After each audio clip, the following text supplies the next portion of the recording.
9 एप्रिलनि बेलासिनि रादाबखौ फरायदों के हाज'रिया। अन्नानै रादाबाव गोदानै फैदोंब्ला लाइक खालाम आरो साबस्क्राइब खालाम। गाहाय रादाबाव दङ उदालगुरि जिल्लानि धनसि साब डिभिजनाव गं 896 नखरफोरनो हा पाट्टा राननानै होनाय जादों। बिटिआरनि इएम बिबानगिरि रनजित बसुमतारिनि दैदेननायाव आरोबाव 67 गं कमिटिफोरनो गिर्जा मन्दिर गेलेग्रा फोथार आरो फरायसालि कमिटिफोरनो राननानै होनाय जायो। बेखौहाय 2006 मायथाइनि सिगां थाबोनाय सुबुंफोरनो आरो ट्राइबेल सुबुंफोरनो राननानै होनाय जादों। बियो जौसिन बिजिरसालि प्रभिजनाव दंखायोमोन होननानै बुंनाय जायो आरो खम समनि गेजेरावनो 2347 सुबुंफोरनो राननानै होबावगोन होननानै इएम रनजित बसुमतारिया फोरमायो।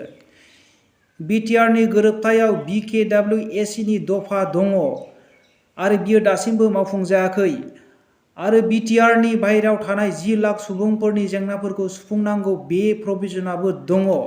बेखौनो थाब मावफुंनो थाखाय मिरुनि बर' सुबुं आफादनि सुबुंफोरा खौरां मेल खुंनानै बुङो दि मासियाव थानाय सुबुंफोरा थाबैनो इमप्लिमेन्टेसन खालामनानै मावफुंनांगौ होननानै।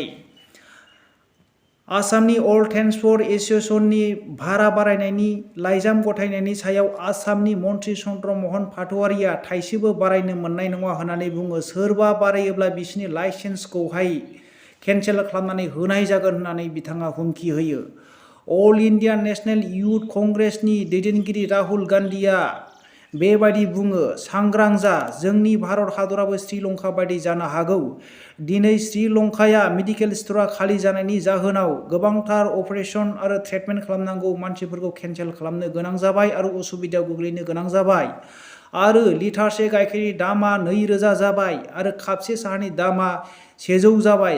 आलु सेरसेनि दामानो 200 जाबाय होननानै बिथाङा फोरमायो आरो जोंनि भारत हादरावबो दानसेनि गेजेरावनो 10 खेबनिबो बारा डिजेल पेट्रलनि दामखौ बारायबाय आरो हायद्राबादाव निबु थाइसेनि दामानो 10 निफ्राय 15 रांसिम जाबाय होननानै बिथाङा फोरमायदों। बिनिखायनो बयखौबो सांग्रां जानो बिथाङा फोरमायदों।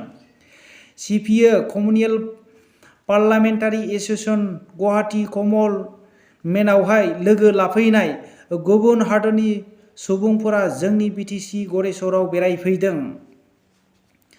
बेखौहाय बरायदों जोंनि आयेन आफादनि बुंथिगिरि बिश्वजित दैमारिया आरो बे बरायनायावहाय बर'नि मेथाइ आरो मोसानायफोरजों बरायनाय जादों होननानै जोङो खौराङाव मिथिनो मोननाय जायो। उत्तर प्रदेशनि बाबा आसारामनि आश्रमनिफ्राय 5 एप्रिलाव गोमाना थानाय 13 बोसोरनि हिनजावसा गथ'खौ मोननो हानाय जाबाय। आश्रमाव थानाय सासे सुबुंखौहाय ग्रेप्टार खालामनो हानाय जाबाय इउपिनि पुलिसफोरा। आश्रमनि गंसे गारिनिफ्राय गोथै सह'खौ मोननाय जादों होननानै जोङो मिथिनो मोनो। सन्देहआव जिनाहारि खालामनानै बुथारदों। दा गोथै सह'खौ पस्टमर्टेमनि थाखाय दैथायहरनाय जाबाय। आमेरिकानाव गिबि खेबनि थाखाय आइजो सुप्रिम कर्टनि जाज सायख'नाय जाबाय। केटनजी ब्राउन जेकसन होननानै जों मिथिनो मोननाय जायो। 51 बोसोरनि आमेरिकानि राष्ट्रपति ज' बाइडेना फोरमायदों दि बियो आमेरिकान हादरनि थाखाय गिबि खेबनि थाखाय जोबोद गोजोनथाव खौरां होननानै। दिल्लीनि आनन्द बिहार मेट्र' रेल स्टेशनाव 22 बोसोरनि सासे आइजोआ स्टेशनावनो गथ' जोनोम जादों।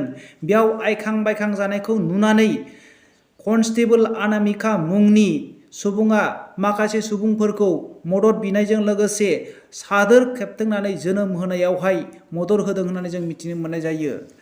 दिनैनि रादाबा एसेनोसै। रादाबखौ जोबनायसिम खोनासंनायनि थाखाय बयनिसिमबो साबायखर थाबाय। जै बर' हारिनि जै।